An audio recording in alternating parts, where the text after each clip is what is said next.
Lucid Confessions. Adapted from Lucid Confessions by Pike. What you're about to hear is a work of fiction. It began as something else. Memories, half-truths. A childhood I've spent 30 years trying to explain away. I've changed the names. I've smoothed some of the edges. But somewhere underneath the fiction, there's a boy who still isn't sure what happened to him. His name, in this story, is Luke. Make of him what you will.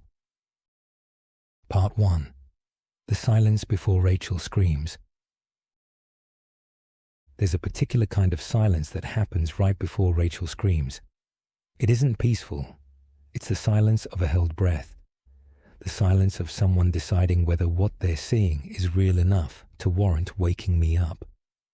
I want to tell you about the night she finally did scream. About the white light. About the thing that was crouched over me on the ceiling, like it was trying to climb inside my skull through my eyes.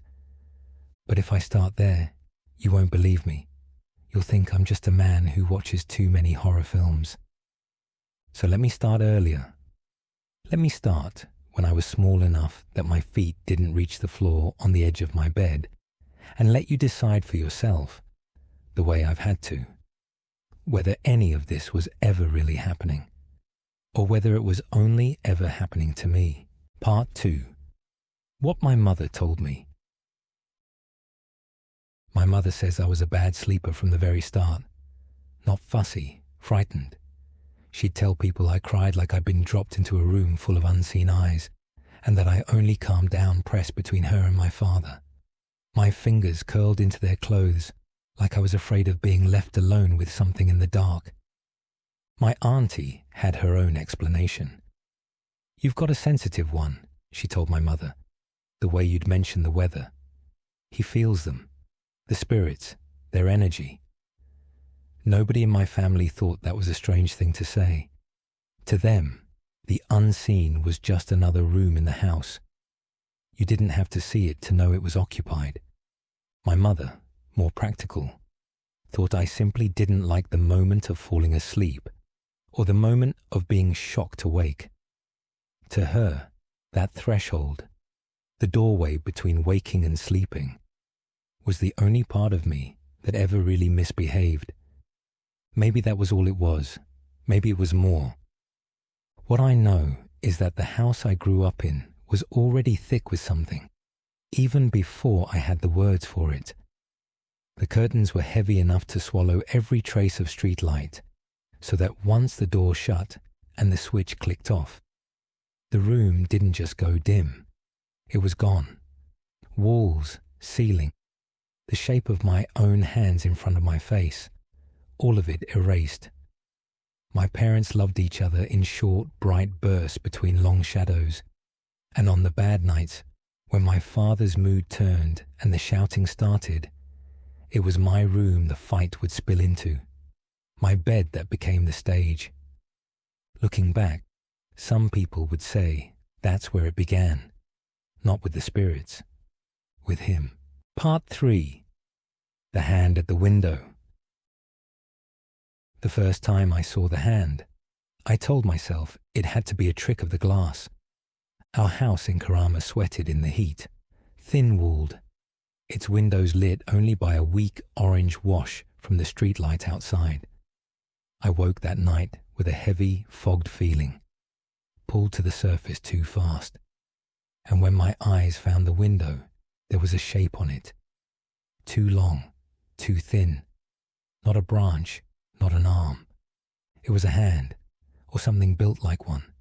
Skin dark and shriveled, clinging to the bone like wet paper. Fingers long and knotted. Nails curved into yellow claws. One finger lifted, and it tapped. Slow, deliberate, testing. Like it already knew I was awake, and was in no hurry at all. Then it moved for the latch. I don't remember deciding to scream. I remember the sound tearing out of me before I'd finished breathing in, and then I was running, through a hallway that felt 3 times too long, into my parents' room, screaming that something was trying to get in. By the time my father checked, there was nothing. just a scraggly tree outside my window, branches close enough to brush the glass. An adult's explanation, small enough to live with. My father didn't believe it for a second. Not that there'd been a hand, but that I was frightened. And in our house, in the 90s, in Darwin, there was only one way to deal with a thing that frightened his son. He got the Land Cruiser. I watched from my window as he wound a winch cable around that tree like he was arresting it, climbed into the cab, and redlined the engine until the whole yard shook. The tree came out of the ground, roots and all, dragged sideways across the lawn like something executed. He killed the engine, walked over, and kicked it once for good measure. "There," he shouted, loud enough for the whole street. "There's your monster. It's dead." For a while, I believed him. I want you to hold on to that feeling. The relief of a father who can drag your nightmare out by the roots and leave it in the dirt, where everyone can see it lost. Because it doesn't last. Part 4. The Man Who Crosses Over. Not long after, a man started showing up in my dreams. He never arrived with any drama. I'd be in the middle of some ordinary nonsense dream, and the air would just change. Colors would dim, sounds would flatten, and there he'd be, old, thin, a receding hairline, grey stubble, skin like he'd spent a lifetime outdoors. He never smiled. He never spoke. He just stared, with a stillness that felt too deliberate for a dream. I always knew, somehow, that if I let him get close enough, if I let the dream tip his way, I wouldn't be standing anywhere safe on the other side of it. So every time, I fought my way back to waking, swimming up through something thick and dark, and every time, I made it. Room, ceiling, fan ticking overhead, safe, just a dream, until the day at the stables. I was walking down toward my father's yard, half daydreaming, when I saw him standing in the street. Not a blur, not a trick of light, solid, as real as the fence beside him, the same stare, the same stillness, and then he took one measured step toward me. I ran, and I didn't stop until I hit my grandfather's yard, lungs burning. When I looked back, the road was empty. Just dirt, sunlight, an ordinary racing street that had never held anyone at all. I told myself it was a coincidence, a man who happened to look like the one from my dreams. I almost believed it, until Casuarina. I was in the food court with Mum and my little brother, and I peeled off to look at a shop, and there he was again. Same face, same eyes, fixed on me across a room full of people who somehow never seemed to notice him. I walked away without running, telling myself I was imagining it, and for a while, the ordinary noise of the shopping centre almost swallowed the fear whole. Then, upstairs, near the game store, I felt it again. That pull at the edge of my awareness. I looked, and he was there too, half hidden around a corner, watching me the way you watch something you're waiting to catch. I grabbed my mother's arm. By the time she turned to look, he was gone. Just an empty corner, framed by shopfronts and shoppers who walked past it without a second glance. To her, it was nothing.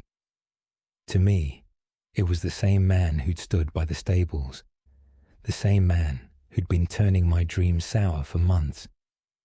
Standing there, in a place too bright and too ordinary to hold a monster, I understood something that has never quite let go of me since. Whatever he was, he didn't need the dark anymore. He'd learned how to follow me into daylight. Part 5. The Woman at the Foot of the Bed. We moved houses more than once after that, and for a while the man stopped appearing. Or maybe he simply changed shape. In the house on Carrington Street, My room was small and close to the front door.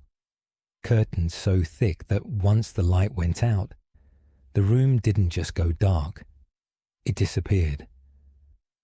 One night, I woke inside that total black, with a cold feeling crawling down my spine. And when my eyes found the far corner, something was already there. It thickened out of the shadows the way ink spreads through water, the shape of a woman, darker than the dark around her, still watching. She didn't walk toward me. She drifted, closing the distance in one long silent glide, until she was standing at the foot of my bed, and I could smell her, wet soil, and something rotting underneath it. I broke and ran straight into the lounge room, screaming that there was a woman in my room. My mother marched me back down the hallway, flicked on the light, and showed me exactly what I expected to see. Nothing. An empty room. A rumpled bed. "Just a dream, Luke," she said, with that particular tiredness only a mother woken at midnight can manage. "You worked yourself up." I went back to sleep, and I stayed asleep until morning. But something about that room had changed, and it wasn't finished with me. Months later, my cousins were staying over, sleeping on mattresses laid across my floor. I don't remember what woke me, only the sense that something, was standing in the corner again. Same shape, same stillness. I told myself, the way I'd learned to, that this was only a glitch, a shadow my tired brain was dressing up. I even spoke to it. "You're not real," I whispered. It didn't like that. The moment I moved toward it, it detached from the corner and came at me fast, an arm pushing out of its own darkness, reaching for my leg. I don't remember deciding to run. I just remember hitting the hallway at a full sprint, screaming that someone was in my room, while my cousin James rolled his eyes and said, "Let's prove there's nothing there," and swung my bedroom door wide open to show me. Something fell. My doona, my entire blanket, dropped out of the air above the doorway and slapped down over the threshold like a collapsed parachute. It hadn't been draped over anything. It hadn't been hanging from a hook.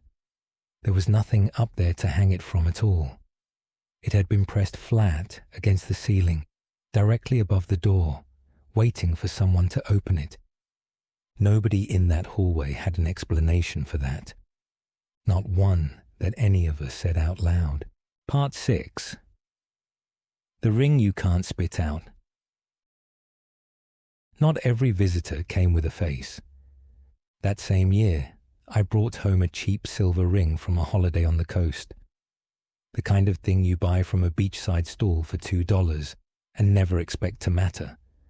I wore it to bed out of habit, and lying there in the dark, bored, restless, I did something that made sense to no one, not even me. I put it in my mouth, rolling it over my tongue, feeling the cool metal click against my teeth. Then it slipped. One wrong swallow, and it lodged halfway down my throat. A hard, foreign weight that my own muscles clamped around as if trying to hold it in place. The air stopped coming. I stumbled to the bathroom, clawing at my own throat, gagging until my eyes streamed, staring at a wide-mouthed, terrified reflection in the mirror that I was certain, completely certain, was about to die over a $2 souvenir. And then, with one sickening drag, it was gone, swallowed.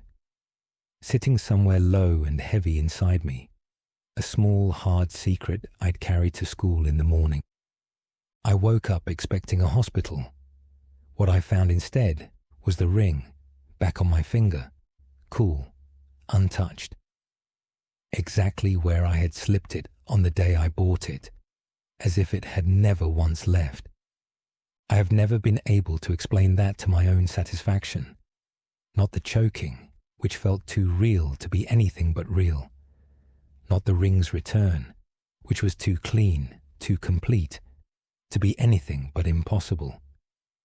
Somewhere between those two truths is a boy standing in a bathroom at 2 in the morning, positive he is about to die, and a version of the same boy at breakfast, wearing the evidence that nothing happened at all. I never wore a ring to bed again. Part 7. What the house remembered. After that, the house started keeping its own records of me. I moved into what had been my mother's room, and over months, a patch of wall beside my pillow began to change. Faint marks at first. Then, one afternoon changing the sheets, I really looked and found a halo of scratches gouged into the paint. Hundreds of small, ragged arcs, right where my hand would fall in sleep. Nobody else had ever slept in that spot. I had no memory of making a single one of them. Around the same time, on other nights, I would wake to a tickle at my ankle. One thread-thin touch, then a dozen, then what felt like hundreds, tiny legs mapping every inch of skin from my calves to my collarbone, swarming up toward my jaw, my ears, the soft crease at the corner of my mouth. I would come apart completely, thrashing, slapping at a living tide that clung to nothing when my palms actually connected, until I hit the hallway light gasping, arms raw from scrubbing at bites that had never actually broken skin. My mother would search the sheets and find nothing, not one body, not one web, just a boy standing there shaking, certain that something with too many legs had just tried to climb inside him through every opening it could find. Around the same time, my cousins learned not to sleep at the foot of my bed. One night, according to them, I sat up in the pitch dark, moving wrong, too slow, then too sudden, like something learning to drive a body for the first time. I stepped over one cousin like he was furniture, gripped a chest of drawers hard enough to creak the wood, and when the other one grabbed my leg to snap me out of it, I came alive all at once, kicking, connecting, fighting for my life against something only I could feel holding on to me. From where they lay, I was the monster in that room. From where I lay, something had grabbed me in the dark, and I was fighting to survive it. Two versions of the same 10 seconds. To this day, neither one of us can tell you which was true. I grew up. I joined the army, chased that old fear into deserts and training grounds, and told myself I'd outrun it. I hadn't. It just changed its clothes, became rage instead of dread, dreams where I fought and never won, where I woke up swinging at enemies that had never been in the room. It took me years, and every relationship I burned through in the process, to understand something. Whatever had started at that window in Karama had never actually left. It had only been waiting for a new way in. Part 8. Rachel. Then I met Rachel. She was the first person who didn't flinch at any of it. Where other people had been startled or annoyed or quietly convinced I needed help, she was curious. She'd lie beside me in the grey light of early morning, coffee in hand, and debrief me like she'd been reviewing security footage. I'd wake up groggy, and she'd fill in the parts I'd lost, who I'd argued with in my sleep, what I'd fought, what meeting I'd apparently run at 2 in the morning with absolutely nobody in the room. For a long time, it was almost funny between us. And then it wasn't. One night, she woke on her own, for no reason she could name, and found herself looking up at the ceiling above our bed. There was something there, a dark shape pressed flat against the plaster, reaching down toward me while I twitched and muttered in my sleep, not hovering, not floating, fixed there, like it had grown out of the ceiling itself. One long shape extending down toward my chest, my throat, my head. She didn't wake me. She told me later she just lay there, frozen, hair standing up on her arms until it thinned back into the ceiling and my body finally went still. A few weeks after that, in a cottage in Adelaide with a fire dying in the next room, I woke to find a girl lying on the floor across from our bed, propped on her elbows, watching us sleep with a stillness that had nothing childlike in it at all. I screamed. She dissolved before the sound had even finished leaving my throat. Rachel was awake for that one too, and when she put the two things together, the shape on the ceiling, the girl on the floor, something in her that didn't usually run from ghost stories quietly changed its mind about what we might be dealing with. "I think we need to be careful," she told me one morning, only half joking. "I don't think it's finished with you." I laughed it off. I always did. I had 30 years of practice turning my nights into anecdotes, because the alternative, believing they were real, was a door I didn't want to open. Then came the night I couldn't laugh at. Part 9. The Ceiling. It was an ordinary night. That's the part that still unsettles me most. No storm, no argument, no warning. We went to bed the way we always did, and at some point, deep in the dark, Rachel woke up. She told me afterward it wasn't a sound that woke her. It was a pressure. The sense that the air in the room had thickened, the way it does right before a storm breaks, except this storm was pressing down instead of building up. She opened her eyes, and she didn't look at me first. She looked at the ceiling. It was already there, not a shadow, not a shape you could argue yourself out of. She described it later as something that had never been meant to have an outline at all, and yet there it was. Limbs too long for the space they occupied, folded and refolded against the plaster, like something trying to fit itself into a room built for smaller things. Its skin, if you could call it that, seemed to drink the little light there was, rather than reflect it. The fan overhead had stopped ticking. She would swear to that detail every time she told it afterward. The blades hanging dead still in air that had gone thick and cold, the kind of cold that has weight to it, that presses on your chest before you understand why. Even the street outside had gone silent. No dogs, no traffic. Nothing but her own pulse loud in her ears and the low, wet sound of something breathing that was not the man beside her. And it had already found me. It had lowered itself, slow and patient, until his face, if that's the word for what was there, hung just above mine, close enough that its breath, or whatever passed for breath, disturbed my hair. Its mouth, wide and wrong, was open above my open mouth, and something was moving between us, not touching, pouring, a thin, dark thread unspooling from it and sinking into me the way ink sinks into water. Right at the eyes, right at the temple, right where thought lives. I was completely still. Rachel said that was the worst part. I wasn't thrashing, wasn't fighting. I was letting it in. She told me later that every instinct in her said to run, and for one full breath, she almost did. Instead, she did something she had never done before in her life. She sat up, put both hands flat on my chest, right over my heart, and, in her words, she simply stopped being afraid. Not bravery, something closer to refusal. She said it felt like standing between something she loved and a door that had no business being open. She started speaking, not shouting. That came later, once the light was already moving. She spoke low and fast, words she couldn't fully explain afterward. Half memory of things her own grandmother used to mutter over sick children. Half something that felt like it came from nowhere she recognized. And under her hands, and out through them, something in the room answered. She said it began at her palms.